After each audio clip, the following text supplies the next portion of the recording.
Tapos tayo magdilig. Ay, magwalis. Halika.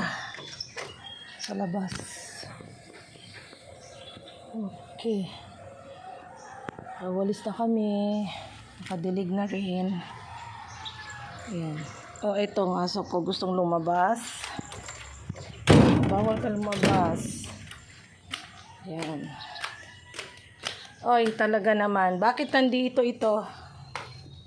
Bakit dinabas mo to dito? Ikaw talaga ha?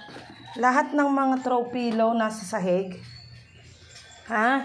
Bram! Pinagkakalat mo na naman to. Tapos na tayo magulis sa labas. Busin natin yung ating kape.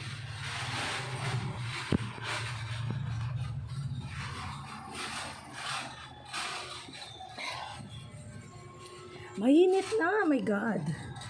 At still po ay ang pasok sa mga public schools ay asynchronous pa rin or yung iba online. So, yes, walang pasok yung anak ko sa school. Walang face-to-face po today. Hanggang tomorrow, April 30, and then May 1st, holiday. No? So, sobra po kasing init. Talaga naman po mainit. But then yung mga private schools meron. Medyo shortened yung period nila. But then, mainit pa rin, promise. Diyos ko. Yung uuwi po ng 11 ng tanghali, nandun na yung kasagsagan ng init. Nandun na. So, it's really hot nowadays. My God. So, anyway, thank you very much. I hope you have a wonderful Monday.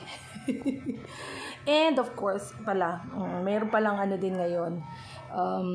Strike ng mga jeepneys. So let's all pray na, let's all think positive na lang that everything goes well sa mga drivers natin dyan, sa mga pamilya na umaasa sa pagmamaneho at pagpapasada, no?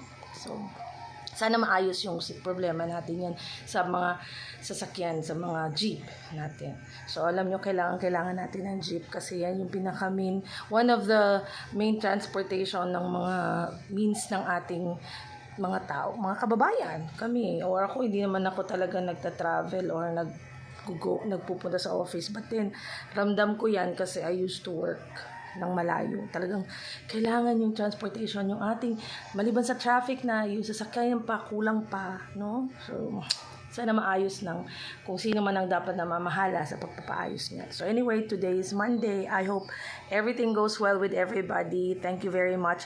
Alam niyo po, malapit na ako mag-500. Pa-comment na lang. Thank you very much po sa inyong lahat. Sa mga nagsasubscribe sa aking YouTube, thank you very much sa inyo. So, alam nyo noon, hirap na hirap ako talagang makakuha ng mga subscribers.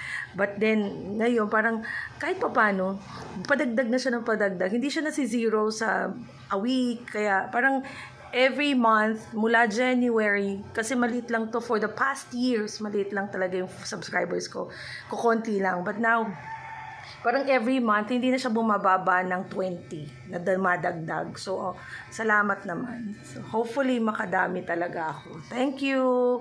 And I wish I could make kwento more of kang ano-ano pa, but then, I don't know. Hindi ko alam kung ano kwento ko. Sa mga issues, no? Okay. Thank you. Bye. Salamat po sa mga subscribers. Thank you.